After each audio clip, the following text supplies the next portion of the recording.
But, Uncle David... Now listen, Wanda. Stop interrupting me and let me finish. I didn't call you on the telephone to listen to you. Your husband has walked out on you, and it's a good thing. I'll buy him off so that he'll stay away and never come back. That's the least I can do for my niece. And another thing. Oh, hold the phone. There's somebody at the door. Wait a minute. People, if they aren't annoying you, they're interrupting you.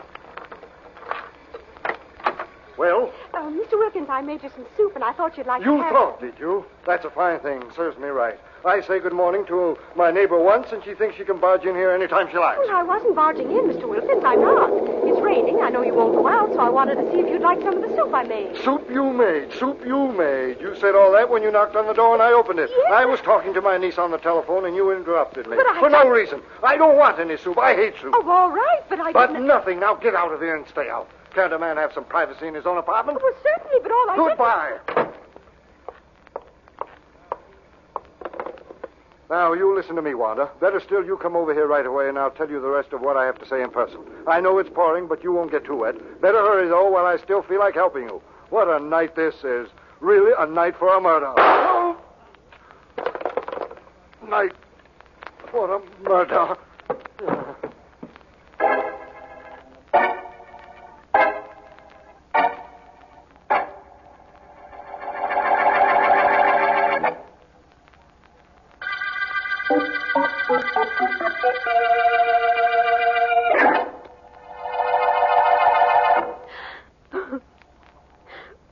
Mr. Markham, you know all about my uncle's death that I can tell you.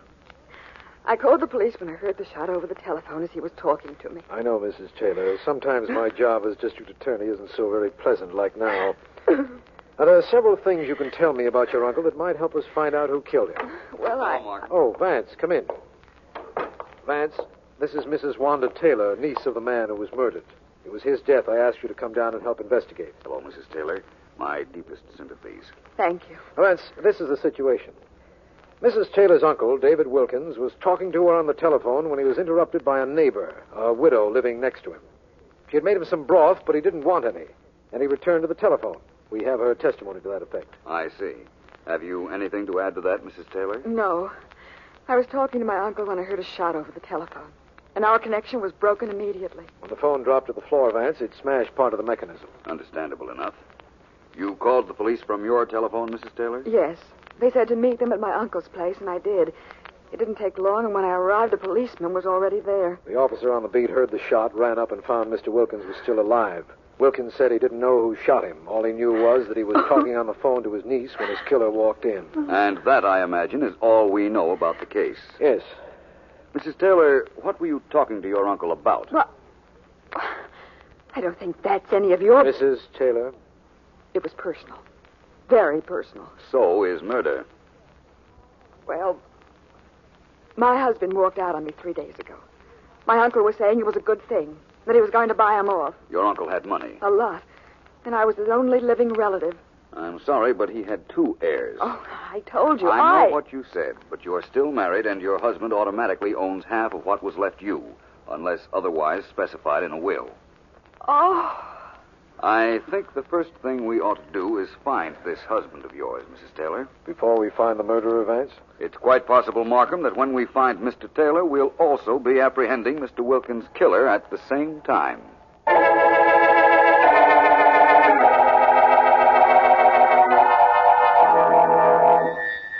While the police comb the city to try to find him, high police officials believe the killer of David Wilkins will be apprehended shortly, although they admit they have little... Turn that darn thing off, will you, Betty? All right, George, you don't get excited. I'm not excited. I know, you always yell like that.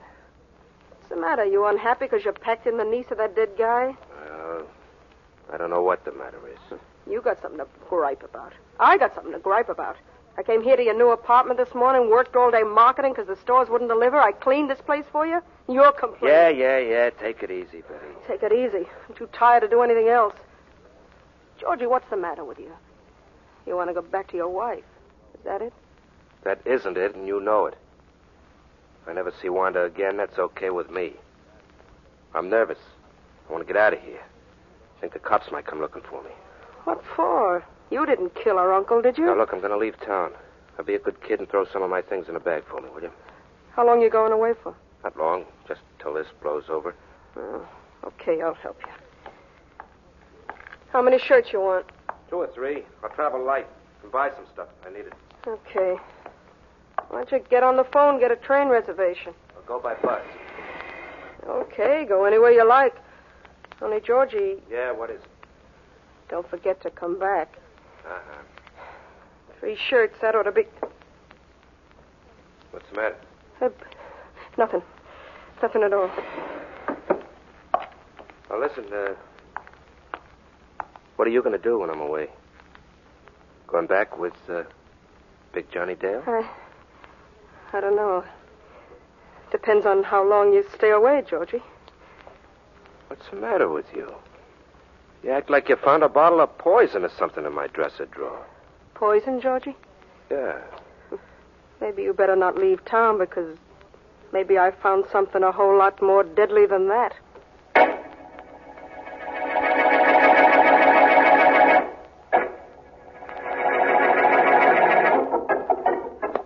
Hey, you're in great shape, Mr. Dale. I can't hardly lay a glove on you. You learned me good, Sammy. Yeah? I was 20 years younger. Maybe I could be a professional. Oh, huh? Sure, only you and one That's it. scrap in the ring. That's how I That's it. started. Now look at me, broken down ex-pug who keeps guys like you in shape. I take care of you, don't I? Oh, yeah, sure. No complaints. Hey, wow. You tagged me with that one. Pretty good, huh? Yeah. Hold it, Sammy. Somebody's at the door. Glad to hold it, Mr. Dale. Glad to do it. Hey, you better throw that rope over your shoulders when you open that door. It might be a drag. Good idea, Sammy. Very good idea. Hello, Johnny. Betty, baby, come on in. Yeah. Johnny, I got to talk to you alone. Sure, Betty. Hey, Sammy, scram, will you? Sure, Mr. Dale. What's going on, Betty? What's got you so upset? Johnny, I need help. I want a favor. You coming back to me? No, Johnny, not right now. Don't ask me to come back. Wait till I come back by myself. Because if I ever come back that way, I'll stick. Well, you got something there, Betty, baby. Okay, I won't press it. Tell me what's on your mind. Johnny, you know anything about the killing of that David Wilkins guy yesterday? Only what I read about it. Why? Well, this Wilkins was talking to his niece when he was killed.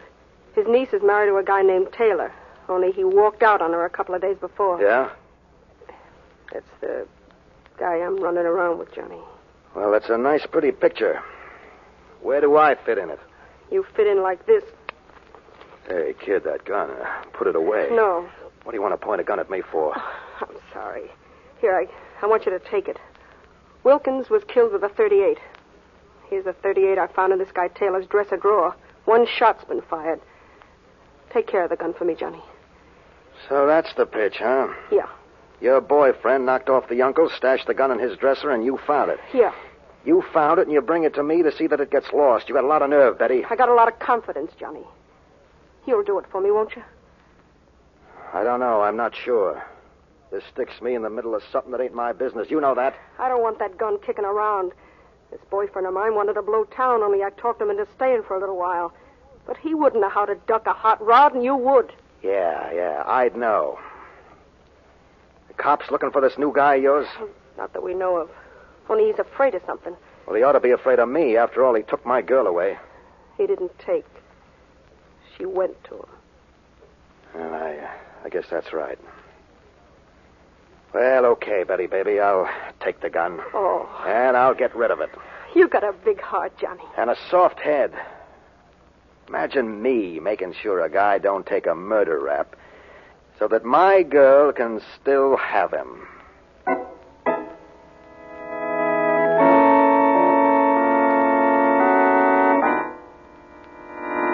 Mrs. Taylor, our purpose here in your apartment is not to ply you with questions or to make you uncomfortable. You understand that. I know, Mr. Vance. We haven't announced it to the papers, but we're trying to find your husband. So far, we haven't had any luck. Oh? That's the reason Sergeant Heath is inside searching your bedroom. I understand. He's looking for something that might give you an idea as to where my husband might be. Exactly. Excuse me just a moment. Certainly. Find anything, Heath? No, not yet, Vance, but I'm still looking. Keep at it, please, Heath. Don't worry. Now, Mrs. Taylor, I want to know anything that you can tell us that might be a clue as to where your husband is. I haven't any idea. I've given you his picture. I've told you I'm pretty sure there's another woman involved. But naturally, I wouldn't know who she is. Naturally. I want to thank you for being so honest with us. I don't Vance, know... I found the gun. I found the murder gun. What? Here it is, Vance, a .38, one bullet missing. I'll bet my badge it's the murder gun. Chances are you're right. Well, where did you find that gun? Listen to her. Where did I find that gun? Yes. I found it where you tried to hide it after killing your uncle in a hat box back on a closet shelf. Somebody planted it there. I never saw that gun before. Somebody put it there, I tell you. Oh, sure. Oh, Vance, tell him I couldn't have killed my uncle. Tell him I was talking to him on the telephone when he was shot. Tell him that gun must have been planted. You don't have to tell me. I know from the dying man's own testimony that he was talking to you on the phone when he was shot. Oh, well then. Look, all I know is I got a gun here that looks to me like the murder weapon. And, Vance, I got a right to take Mrs. Taylor here downtown. I'm not stopping you, Heath. I'm stopping myself. I don't know how she could have done it. And you know something? I don't care. All I know is I've got the gun, and I'm pretty sure it's the gun that did the job. Now all I got to do is find out who fired it. Well, it wasn't I. You know I couldn't have fired it. We do, Mrs. Taylor? Yes. I don't agree with that at all. Well, now I'm mixed up good. What am I supposed to do now, Vance? Take the gun to headquarters and check it, of course. And what are you going to be doing all that time, Vance? Trying to find two things, Mrs. Taylor. Yes? One is your husband, and the other is a way that you might have murdered your uncle.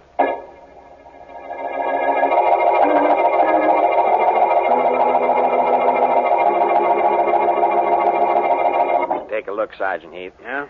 The bullet we fired out of the gun you found in Mrs. Taylor's place and the bullet we took out of the body of her uncle are both under this microscope. Take a look.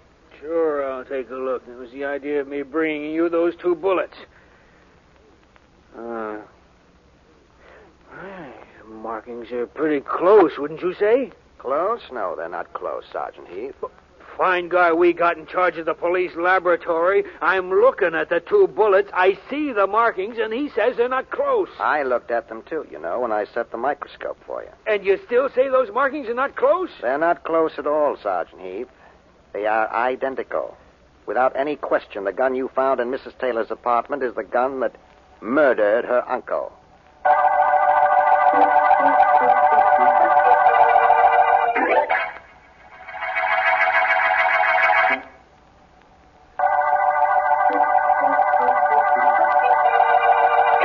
This is District Attorney Markham.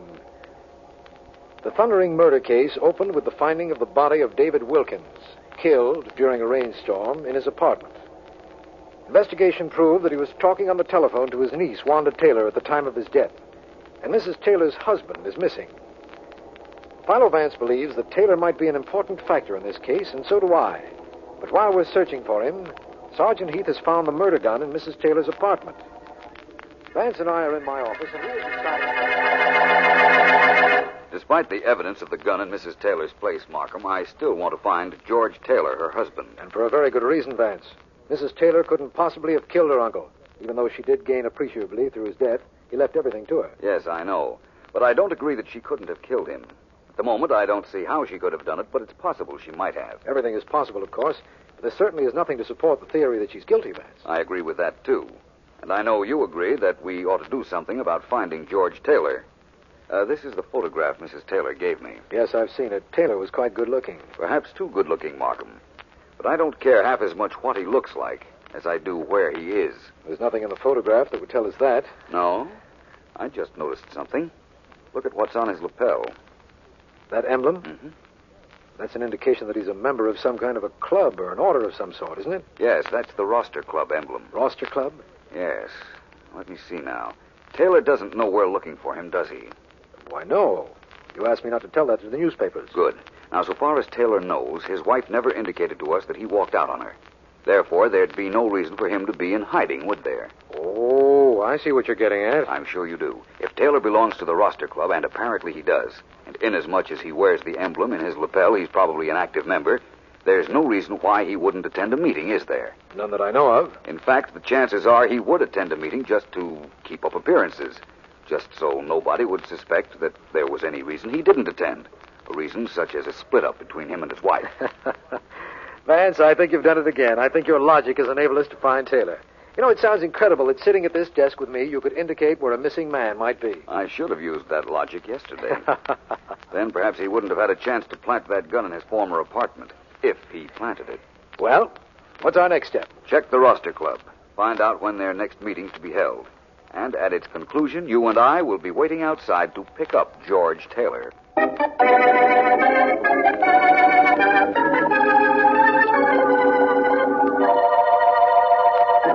Look, Georgie, everything is all right. I'm sure it is. Oh, you're sure it is? Yeah. Well, that's fine. That's all I need. Thanks, Betty. I'm glad you're sure. I'm not. I still think I should have gotten out of town. But why? Nobody's after you. You could stay here. Oh, sure. But sooner or later, that wife of mine is going to tell the police I walked out, and they'll come looking for me. Oh, no, they won't, darling. Oh, yeah? And if they do, they won't find anything. Why don't we go to the movies, huh? No. Oh, we could take a walk, maybe. I don't want to walk. Then what do you want to do? I'm not sure. You know, there's a meeting in my club tonight. I ought to go show my face. Well, then why don't you? I don't know what I want to do. Can't make up my mind. All I'm sure of is that whatever I decide to do, it's going to be the wrong thing.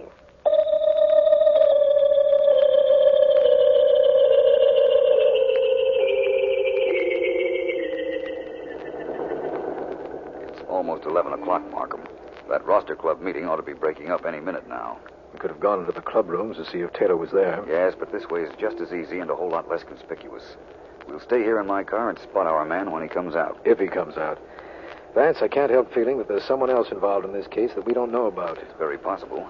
But one thing you know about a murder case is that anything is liable to happen. A murderer kills and does his best. Vance, look. There are men coming out of that building now. Look closely, Markham. We don't want to miss our man. Maybe we better get out of the car. Might be advisable. Let's wait. There he is. You're right. What do we do now? Call his name. He'll come over here. Very well. Oh, Taylor. George Taylor. He's looking around. Over here, Taylor. Here we are. Oh, me? So far, so good. He's headed this way. Did you call my name? Why, yes, we did. Get in, Mr. Taylor. Who are you? I'm District Attorney Markham. This is Philo Vance. We want to talk to you. Oh, no, you don't. I'm getting Wait a over minute, it. Mr. Taylor. Running away won't do you any good. Now, look. The police would pick you up in a few hours. Right now, this is not an official invitation. But don't you think you ought to take a ride with us?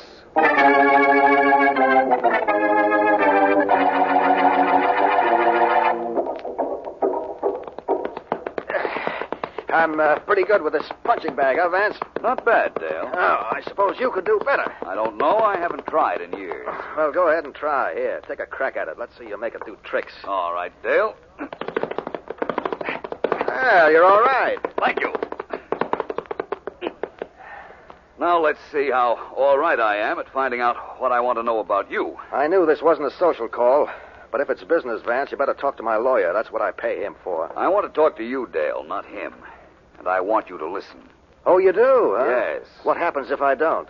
If I were you, I wouldn't try to anticipate that possibility. You're tough, aren't you? Yes. Vance, remember, maybe you're pretty good with a punching bag, but a punching bag can't hit back. That's one of the reasons I gave up using it. Now, Dale, look. I think you're mixed up in the killing of David Wilkins. What's more, I'm going to... What were you saying before I rudely interrupted you? Never mind what I was saying before. Let me say one thing right now, and that's thanks. Thanks for giving me reason to do something I've wanted to do ever since I saw you. Oh, what's the matter with you? Hey, Get up, Dale. I'm pretty comfortable down here. Stay there, then, but tell me this. What do you know about the Wilkins murder? Nothing. Not a thing. I never met the old guy. You know a girl named Betty Steele? Sure, I know her very well. What about it? She's going now with a man named George Taylor. Taylor's still married to Wilkins' niece. We picked him up last night, and he told us about Betty and you.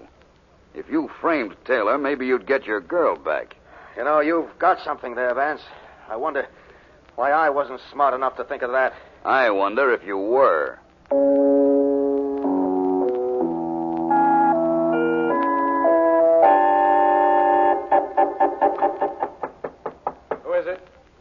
Markham. Sergeant Heath, you sent for me. Yes, come in.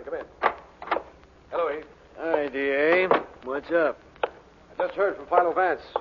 Here's a list of people he wants you to round up and bring to his office this afternoon. Okay.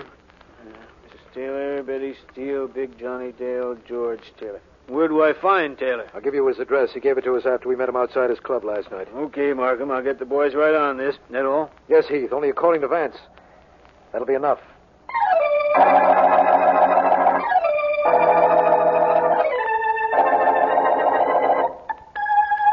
I want to thank all of you for coming here to my office. It's nothing.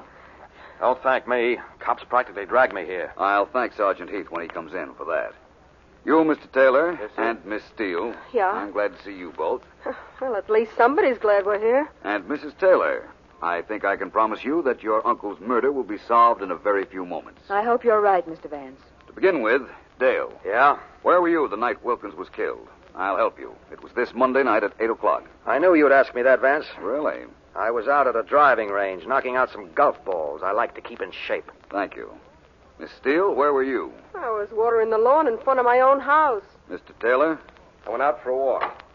Hi, Vance. Oh, come in, Sergeant Heath. Here's that report you asked for. I just got it from the Bureau. Thank you, Heath. I have here a weather report for this territory on the murder night. Oh, Mrs. Taylor, I'm afraid I overlooked asking you where you were. Well, you know where I was. I was at home talking to my uncle on the telephone when the shot was fired. Of course. Now, everybody listen. This weather report states that there was a thunderstorm Monday night. Yet Mr. Dale, Mr. Taylor, and Miss Steele all say they were doing things which they wouldn't be doing in the rain. Listen, I'm telling the liar out of truth. me. Just a moment. The thunderstorm I talked about took place only in a very small district. That isn't too rare a phenomenon with storms. Sometimes it rains on one block and not on the next. Sure, I've seen that myself. Thank you, Heath. Now, everybody, let me tell you all that the storm in this one particular neighborhood doesn't explode your alibis. It's possible you were all doing what you claimed. Oh, that's nice. Mr. Vance, you promise you tell me which of these people killed my uncle. Which one did? One question more, please. Well, all right.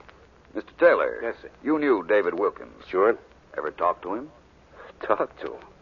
Nobody could ever talk to him. All you could do was listen. The guy talked a blue streak. He never stopped. You couldn't get a word in edgewise once he started. That's true, Mrs. Taylor? Yes, I suppose so. Thank you, Mrs. Taylor. Thank you for telling me that you killed your uncle and how you did it.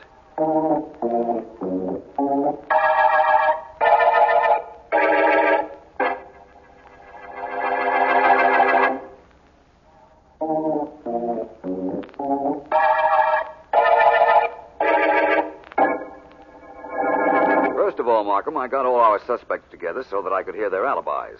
None of them mentioned rain, therefore none of them was in the neighborhood of the murder when Wilkins was killed. Unless they were lying. People don't lie about their alibis, Markham. It's too easy to explode a lie, and a lie is much too definite an indictment against a suspect in the event that we prove his story false. No, I was sure they were all telling the truth. Let's take that slower, eh? Very well.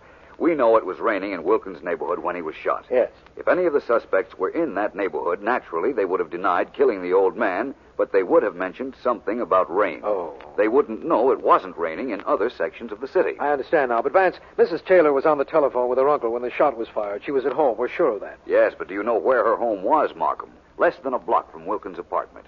She told us that in your office right after the murder. That's right. What happened was this. Her uncle called her. She let him talk, ran over to his place, and shot him, knowing that once he started, he'd talk for at least a minute, and she could be there and back by then in time to call the police. We know her motive, of course, but what about the murder gun? What happened to that? That was the only complicated part of this case, Markham. In making her confession, she said she followed her husband one day when she happened to see him on the street after he walked out. He went to his new apartment, and she broke in there later to plant the gun. Which was found later in her husband's apartment by his new girl. Right. Betty Steele found it, gave it to Johnny Dale. This Dale told me just a little while ago. You see, Betty thought that Taylor had killed Wilkins, so she wanted Johnny to get rid of the gun. Uh-huh. He, of course, planted it in Mrs. Taylor's apartment, where Heath found it. Well, that gun really did some traveling around, didn't it? No more than I did on this case. Only I went in circles until I got all our suspects together. It's funny how a situation develops, isn't it, Vance? Yeah. After all, this seemed like such an ordinary murder at the beginning. Yes, it did. And it turned out so unusual at the end of the thundering murder case.